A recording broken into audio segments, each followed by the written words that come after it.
Well, the Western Caucus introduces 8 separate bills to reform the Endangered Species Act, which has faced criticism from ag groups saying the act has threatened farmers' ability to make productive use of the land.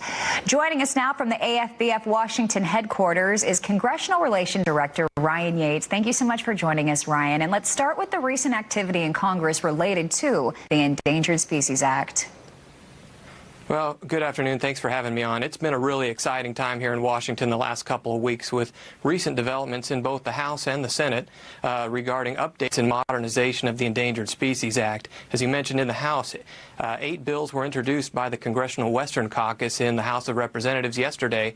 And last week, Senator John Barrasso from Wyoming introduced his own package in the Environment and Public Works Committee that would reform and modernize the ESA. So great examples of updates and modernization to the ESA in both chambers of Congress. Okay, what is American Farm Bureau's response to these reform bills that have been introduced so far?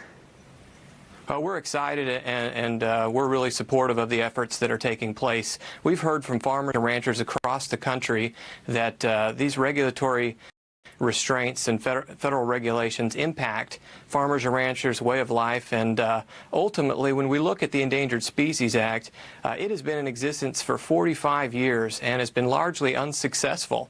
It has a success rate of 3%. That's 3% of the listed species on the Endangered Species Act that have actually been recovered and delisted. And, you know, in my eyes, that's a real failure, and I think we can do better. You know, if I had a car that was getting me back and forth to work and it only worked 3% of the time, I think I'd be headed to the dealership to get myself a new car. And I think when we're looking at federal laws like this, I think we can do better, and these efforts in Congress really are a great example of taking these antiquated laws. Back in 1973, people were wearing bell-bottoms and listening to 8-track tapes. Scientists were still using a slide rule. I think a lot has happened since 1973, and we need to bring the Endangered Species Act into the 21st century. Now, this carries a lot of significance. I don't know if a lot of people are aware of how much weight this holds. What does it mean for farmers and ranchers? Well, bottom line, you know, when we're looking at Congress and we see these kind of actions, it tells us Congress is listening to rural America.